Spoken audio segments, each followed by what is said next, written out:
Continuamos hoy, amigo oyente, nuestro estudio en el Evangelio según San Mateo. Estamos ahora al final del capítulo 20 de este Evangelio y vamos a leer los versículos 30 y 31 que dicen: Y dos ciegos que estaban sentados junto al camino, cuando oyeron que Jesús pasaba, clamaron diciendo: Señor, Hijo de David, ten misericordia de nosotros. Y la gente les reprendió para que callasen, pero ellos clamaban más, diciendo: Señor, Hijo de David, ten misericordia de nosotros.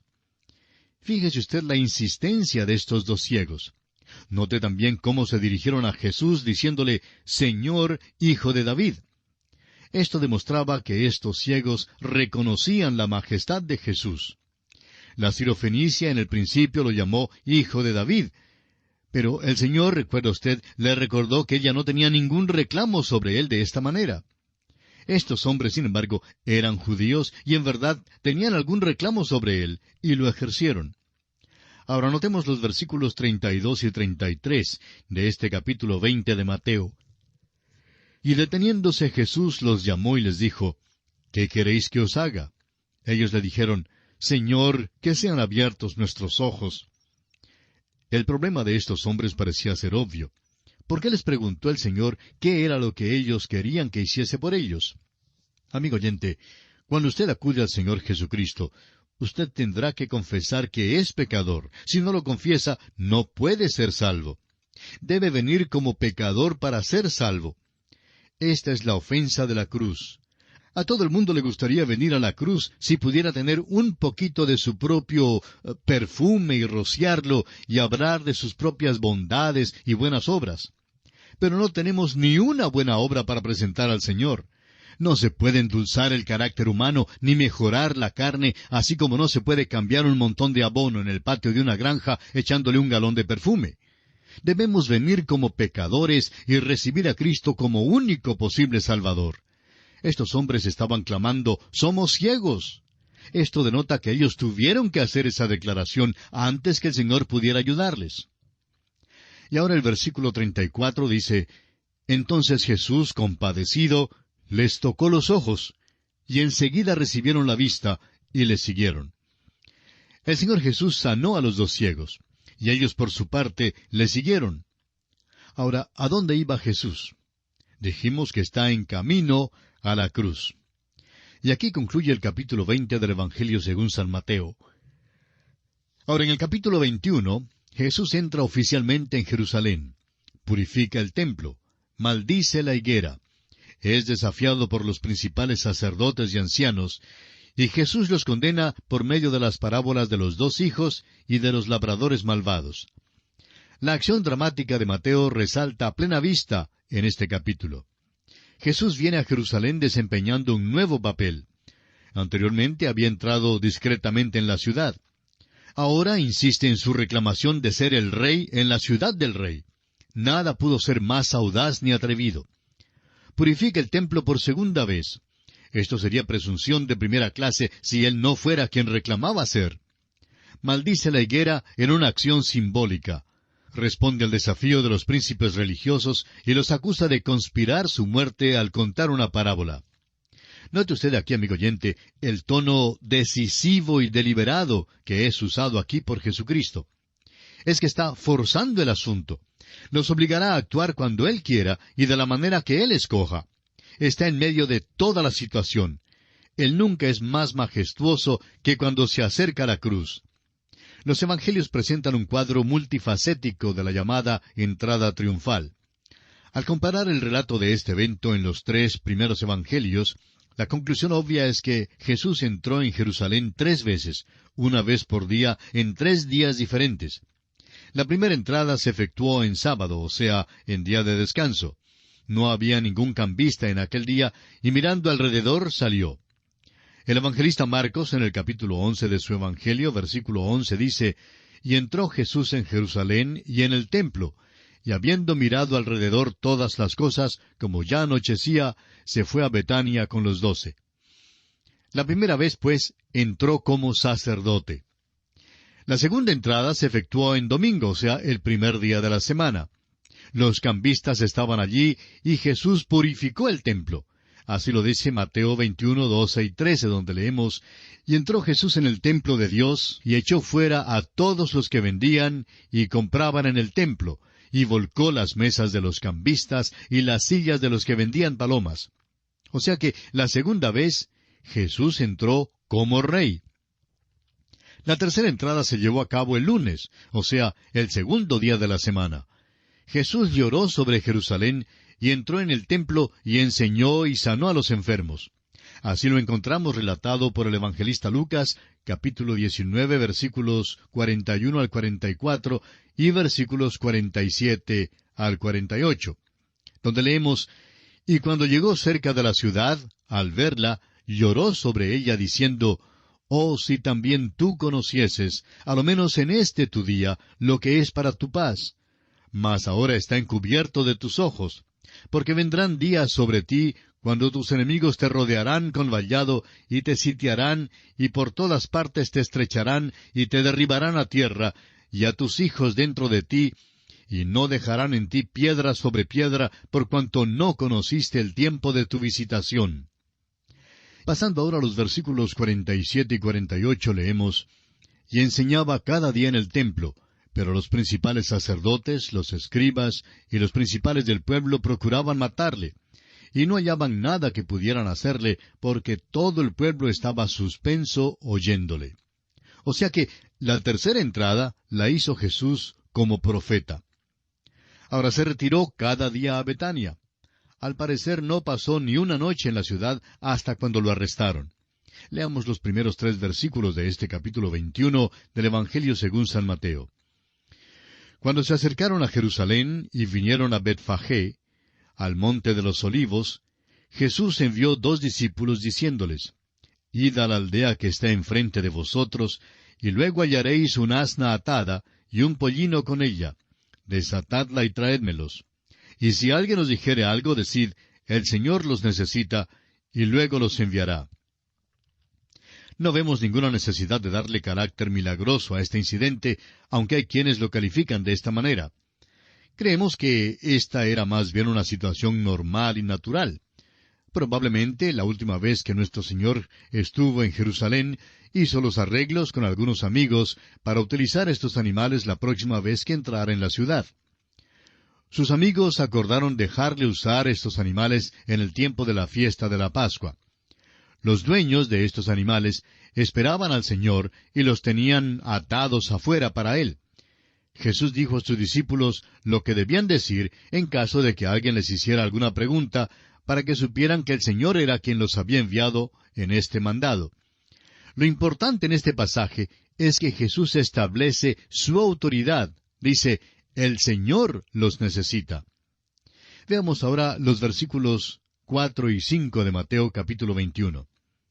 Todo esto aconteció para que se cumpliese lo dicho por el profeta cuando dijo: Decida la hija de Sión: He aquí, tu rey viene a ti, manso y sentado sobre una asna, sobre un pollino, hijo de animal de carga. Esta es una cita de Zacarías capítulo 9, versículo 9, donde dice: Alégrate mucho, hija de Sión, da voces de júbilo, hija de Jerusalén. He aquí tu rey vendrá a ti, justo y salvador, humilde y cabalgando sobre un asno, sobre un pollino, hijo de asna. Hay ciertas omisiones importantes en la cita que se hace en Mateo, lo cual se nota al hacer una muy cuidadosa comparación. Alégrate mucho, hija de Sión, se omite aquí en Mateo. Asimismo, justo y salvador. La conclusión que sacamos es que estas porciones serán cumplidas en su segunda venida, que será la verdadera entrada triunfal. Jesús no era manso por el hecho de que montaba un asna. Los reyes montaban este animal. A pesar del hecho de que montaba un asna y que se ofreció como rey, mantuvo su humildad. Ahora los versículos 8 y 9 dicen: Y la multitud, que era muy numerosa, tendía sus mantos en el camino, y otros cortaban ramas de los árboles y las tendían en el camino. Y la gente que iba delante y la que iba detrás aclamaba diciendo: Hosana al Hijo de David, bendito el que viene en el nombre del Señor, Hosana en las alturas. Esta multitud no sabía el significado completo de esta acción. Unos pocos días después, el mismo gentío gritaba: ¡Crucifíquenlo! Aún los discípulos no sabían el significado sino hasta más tarde. El evangelista Juan, en el capítulo 12 de su Evangelio, versículo 16, dice, «Estas cosas no las entendieron sus discípulos al principio, pero cuando Jesús fue glorificado, entonces se acordaron de que estas cosas estaban escritas acerca de Él y de que se las habían hecho». Ahora leamos los versículos 10 y 11 de este capítulo 21 de San Mateo. «Cuando entró Él en Jerusalén, toda la ciudad se conmovió, diciendo, «¿Quién es este?». Y la gente decía, «Este es Jesús el profeta de Nazaret de Galilea». Sin duda, había muchas personas que no sabían quién era Jesús, porque Él se había mantenido alejado de Jerusalén durante mucho de su ministerio. El Señor obliga a Jerusalén a considerar su reclamo real por un momento final. Leamos ahora los versículos 12 y 13 de este capítulo 21. «Y entró Jesús en el templo de Dios, y echó fuera a todos los que vendían y compraban en el templo, y volcó las mesas de los cambistas y las sillas de los que vendían palomas, y les dijo, Escrito está, mi casa, casa de oración será llamada, mas vosotros la habéis hecho cueva de ladrones». El Señor hace uso de un lenguaje acérrimo, duro, al limpiar el templo. Esta acción de Jesús concluye oficialmente su ministerio hacia la nación israelita. Después que el Señor limpió el templo, muchos vinieron para recibir ayuda y fueron sanados. Note usted que Mateo enfatiza este hecho. Leamos el versículo 14. «Y vinieron a él en el templo ciegos y cojos, y los sanó». Los principales sacerdotes se resintieron del hecho de que Jesús sanara a estas personas. En el versículo 15 leemos, «Pero los principales sacerdotes y los escribas, viendo las maravillas que hacía, y a los muchachos aclamando en el templo y diciendo, Hosana al Hijo de David, se indignaron». Solo el Evangelio de Mateo cuenta de las curaciones que fueron la causa para que los niños en el templo aclamaran Hosana al Rey de Reyes. Sigamos ahora con los versículos 16 y 17 de este capítulo 21 de Mateo. «Y le dijeron, ¿Oyes lo que éstos dicen?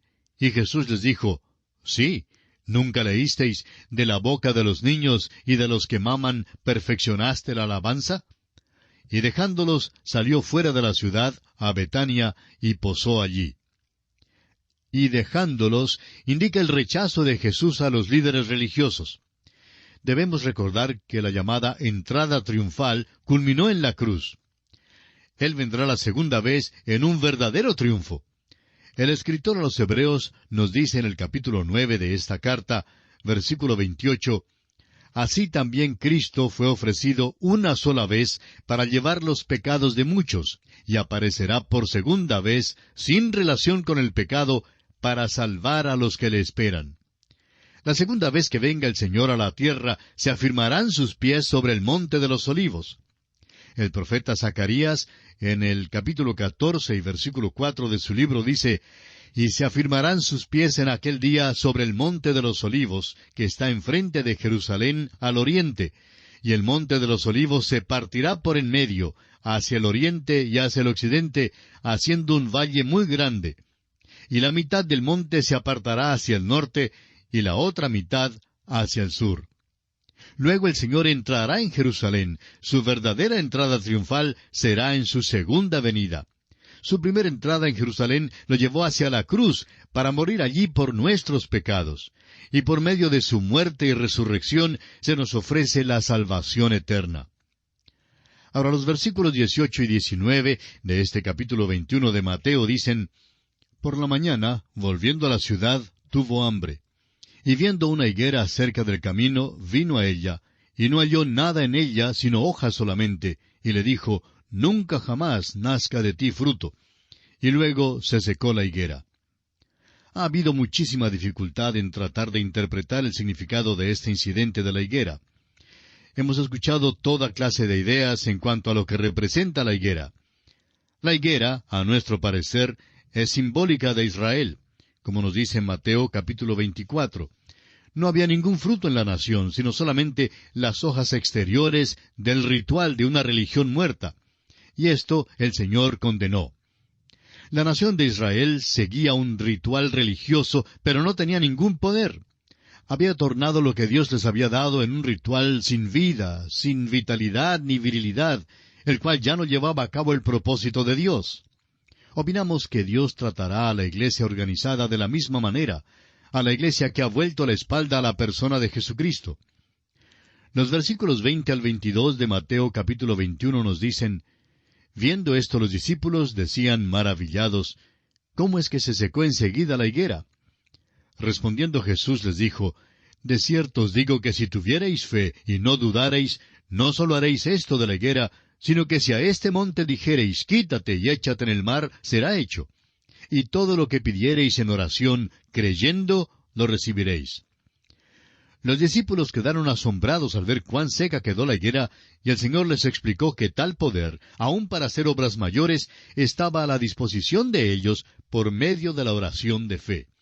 Debe haber fe en la oración, y la oración con fe, con confianza, puede lograr grandes cosas.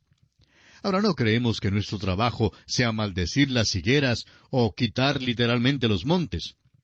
Durante una buena parte de nuestra vida en Sudamérica, vivimos en un valle en medio de la cordillera de los Andes, y siempre ha sido muy bella la vista que ofrece esa cordillera. Nunca nos hemos cansado de observarla y tampoco nunca hemos deseado quitarla. Creemos que hay algo mucho más grande que quitar los montes y maldecir las higueras. Amigo oyente, el predicar el Evangelio de Jesucristo, el distribuir la palabra de Dios y el permitir que el Espíritu de Dios nos use, es la obra más grande que el hombre pueda hacer.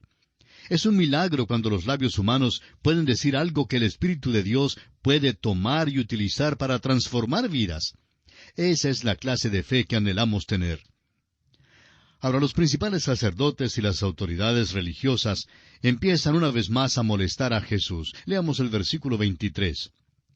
Cuando vino al templo, los principales sacerdotes y los ancianos del pueblo se acercaron a él mientras enseñaba y le dijeron: ¿Con qué autoridad haces estas cosas? ¿Y quién te dio esta autoridad?